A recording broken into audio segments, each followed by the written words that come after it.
नमस्कार मित्रों, मैं दिलीप सिंह आप सभी का तहे दिल से स्वागत करता हूं आपके अपने YouTube चैनल द्रोण इंस्टीट्यूट में। मैं आपको इतिहास के अंदर बौद्ध धर्म पढ़ा रहा था, उसी के आगे हम निरंतर पढ़ रहे होंगे। और जो क्लासें आपकी 2-3 दिन नहीं हुई हैं, इसके लिए मैं आपसे क्षमा मांगता हूं कि कुछ कार्य आने के कारण आपकी क्लास नहीं हो पाई हैं। तो उसी के आगे हम देख रहे होंगे कि हम गौतम बुद्ध जी के बारे में काफ़ी सारे फैक्ट पढ़ चुके थे, उसी के आगे हम निरंतर कर रहे होंगे।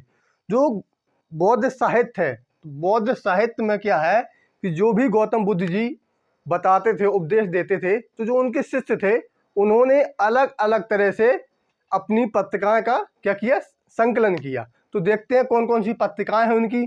तो जो विनय पिटक है, इनके जो शिष्य थे उपाली ने इनका संकलन किया। किसका?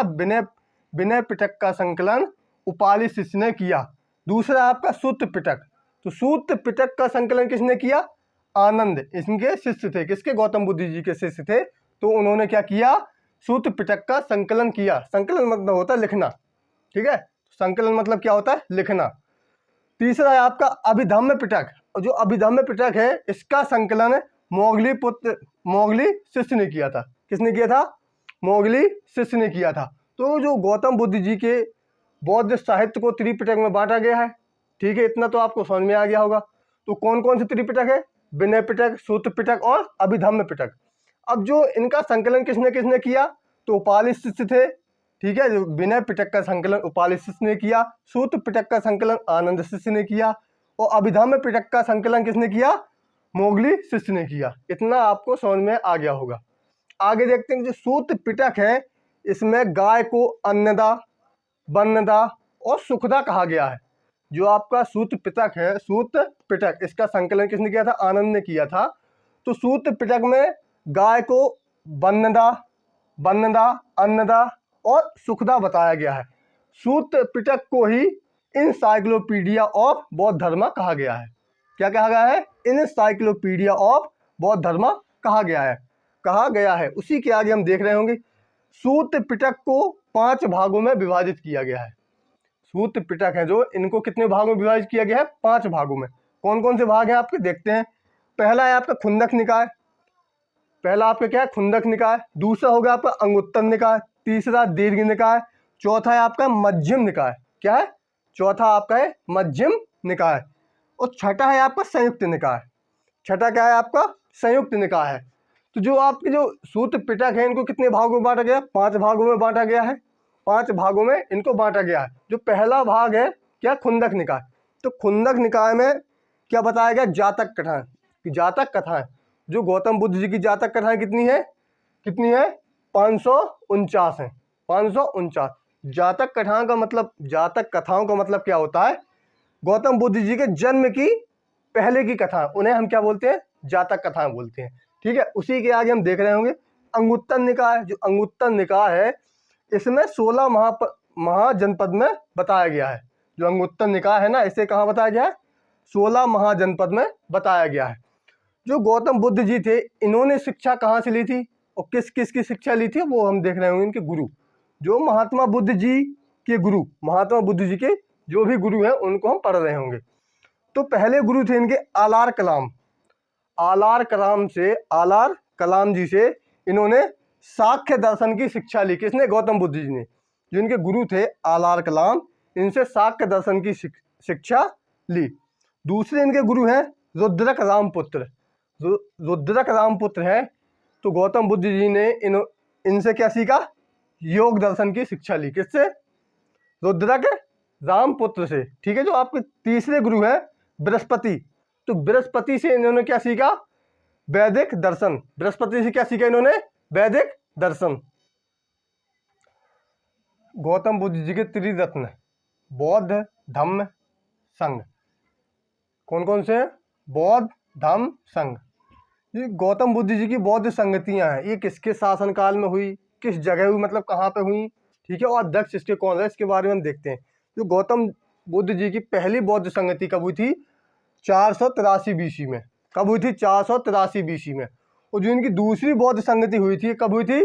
383 BC में। कब हुई थी? 383 BC में। और जो तीसरी बौद्ध संगति हुई थी ये कब हुई थी?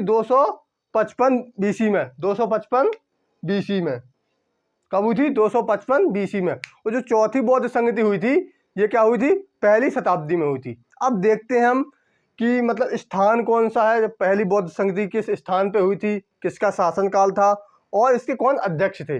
जो पहली बौद्ध संगति है वो कब हुई थी? 483 BC में हुई थी। कहाँ हुई थी? राजगृह। कहाँ हुई थी? राजगृह में हुई थी। और शासनकाल किसका था उस समय? अजात शत्रु का शासन काल था। किसका? अजात शत्रु का शासनकाल था। वो अध्यक्ष कौन थे? पहली जब बौद्ध संगति हुई तो इसके अध्यक्ष कौन थे? महाकश्यप। कौन थे? महाकश्यप। दूसरी बौद्ध संगति 383 BC में हुई। स्थान क्या था? वैशाली था। और इसके शासनकाल किसका था? वैशाली में शासनकाल किसका था? काला शोक का। किसका? काला शोक का। और जो अध्यक्ष कौन थे दूसरी बौद्ध संगति के? तो सबकगीर। कौन थे? सबकगीर। तीसरी बौद्ध संगति 255 BC में हुई। तीसरी बौद्ध संगति 255 BC में हुई। कहाँ हुई थी भैया? पाटलिपुत्र में हुई थी। शासनकाल किसका था उस समय? अशोक का। किसका था? अशोक का। अशोक का। और इसके अध्यक्ष कौन थे? मोगली पुत्र। कौन थे इसके अध्यक्ष? तीसरी बौद्ध संगति के मोगली पुत्र। चौथी बौद्ध संगति कब हुई थी? तो पहली शताब्दी में हुई थी। कहाँ हुई थी? कुंडलवन में हुई थी। इसके अध्यक्ष कौन थे? इसके शासन किसका शासनकाल था? तो कनिष्ठ का शासनकाल था। किसका था? कनिष्ठ का शासनकाल था। और जो किसके अध्यक्ष में हुई थी? अध्यक्ष कौन थे उसके? तो वसुमित्र थे। अध्यक्ष क्या थे? वसुमित्र थे। इसकी एक ट्रिक भी है, आप ट्रिक से भी याद कर सकते हैं। कैसे? RBPK, ये आपकी ट्रिक है। RBPK मतलब स्थान। पहली बौद्ध संगति किस स्थान पे हुई थी? तो पहली हुई थी आपकी कहाँ पे? R से क्या हो गया आपका? राजगृह। B से वैशाली। P से पाटलिपुत्र। और K से कुंडलवन। ठीक है, K से क्या हो गया? कुंडलवन। अब ऐसे ही हम शासनकाल देखते हैं। तो अजातशत्रु, कालाशोक, अशोक, कनिष्ठ। तो अजातशत्रु से क्या हो गया? A, Kalashoka K, A, K। तो शासनकाल वाली भी ऐसी ट्रिक है कि एक आपको समझ में आ गया होगा कि पहली बौद्ध संगति कब हुई थी? 483 BC में। कहाँ हुई थी? राजगृह में हुई थी। और किसका शासनकाल था? अजातशत्रु का था। और अध्यक्ष कौन थे? तो महाकश्यप जी थे। इतना आपको समझ में आ गया होगा। दूसरी बौद्ध संगति वैशाली में हुई थी। शासनकाल किसका था? तो कालाशोक का था। और जो इसके अध्यक्ष कौन थे? तो सबकगीर इसके अध्यक्ष थे। तीसरी बौद्ध संगति 255 BC में हुई थी। कहाँ हुई थी? पाटलिपुत्र में हुई थी। इसके शासनकाल किसका था? अशोक का था।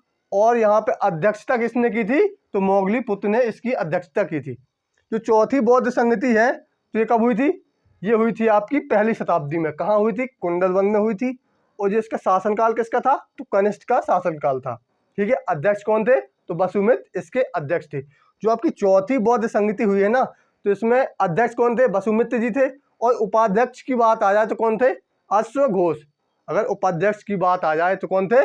अश्वघोष। जब चौथी बौद्ध संगति हुई तो वहाँ पे जो बौद्ध धर्म है इसको दो भागों में बांटा गया। कितने भागों में? दो भागों में। इनकी क्या है कि बौद्ध धर्म की दो शाखाओं में बांट दिया गया। कौन कौन सी थी? पहली शाखा थी इनकी महायान। पहली शाखा कौन थी इसकी? महायान। और दूसरी शाखा क्या थी इसकी? हीनयान। दूसरी शाखा क्या थी इसकी? हीनयान थी। जो महायान शाखा थी तो इसकी अध्यक्षता कौन कर रहे थे उस समय? वसुमित्र। इसकी अध्यक्षता कौन कर रहे थे? वसुमित्र। अब इसमें क्या हुआ कि जो दो शाखाएं बटी ना, जो आपकी दो शाखाएं बट गई, महायान, हीनयान। ठीक है, तो महायान में था, इसमें जो कुछ लोग जुड़े हुए थे तो वो अलग प्रकार से मानते थे। और जो हीनयान वाले हैं ये क्या अलग प्रकार से मानते थे। गौतम बुद्ध जी के बारे में हम देखते हैं कि कैसे क्या मानते थे। जो आपकी महायान शाखा है तो महायान शाखा में बुद्ध जी को ईश्वर समझते थे। जो महायान शाखा से जुड़े हुए थे लोग, तो जो गौतम बुद्ध जी थे उनको क्या मानते थे? ईश्वर मानते थे। क्या मानते थे? ईश्वर मानते थे। ठीक है, और इन्होंने नए नियम बनाए। किन्होंने बनाए नए नियम? महायान जो शाखा थी तो इन्होंने क्या बनाए? नए नियम बनाए। ठीक है, जो इसका प्रचार प्रसार महायान शाखा का प्रचार प्रसार बहुत अच्छा रहा। कहाँ कहाँ? चीन, जापान, कोरिया और सिंगापुर। और जो गौतम बुद्ध जी की महायान शाखा ही क्या है? पूरे विश्व में प्रचलित है। ठीक है, क्या है? प्रचलित है। तो आप जान ही चुके हैं इनके बारे में कि जो महायान शाखा के लोग थे तो वो गौतम बुद्ध जी को क्या मानते थे? ईश्वर मानते थे। और इन्होंने क्या नए नियम बनाए। जो महायान शाखा वाले थे इन्होंने क्या बनाए? नए नियम बनाए। और जो प्रचलित शाखा थी कहाँ थी? चीन, जापान, कोरिया और सिंगापुर। इसके आगे देखते हैं हम हीनयान। अब हम हीनयान देखते हैं कि हीनयान की अध्यक्षता किसने की थी? तो महाकश्यप जी ने हीनयान की अध्यक्षता की। हीनयान को एक शाखा के रूप में और जाना जाता है। कौन सी? थेरवाद शाखा। किस शाखा के नाम से जाना जाता है? थेरवाद शाखा। ठीक है, इसके बाद हम देखते हैं कि हीनयान शाखा है तो इसमें जो लोग जुड़े थे इनका क्या मत था गौतम बुद्ध जी के बारे में। ठीक है, किसके बारे में? गौतम बुद्ध जी के बारे में इनका क्या मत था। ठीक है, तो जो अष्टांगिक मार्ग जो हीनयान शाखा वाले थे ये बिल्कुल गौतम बुद्ध जी के बताए हुए रास्ते में ही चलते थे। मतलब उनके कहने का तात्पर्य है कि जो गौतम बुद्ध जी जो उपदेश देते थे बिल्कुल उन्हीं को डिट्टो फॉलो करते थे। इनका कहना ये है। तो ये क्या है कि अष्टांगिक मार्ग का क्या करते थे? बिल्कुल पालन करते थे। कौन? हीनयान शाखा वाले। ठीक है, और इन्होंने नियम में कोई परिवर्तन नहीं किया। इन्होंने अपने नियम में कोई परिवर्तन नहीं किया। जो महायान शाखा वाले थे इन्होंने क्या है? नियम परिवर्तित कर दिए थे। ठीक है, तो बुद्ध जी को ये क्या मानते थे? महापुरुष मानते थे। कौन? हीनयान शाखा वाले गौतम बुद्ध जी को महापुरुष मानते थे। अगर आपको वीडियो अच्छा लगा हो तो लाइक करें, शेयर करें, सब्सक्राइब करें। जय हिंद।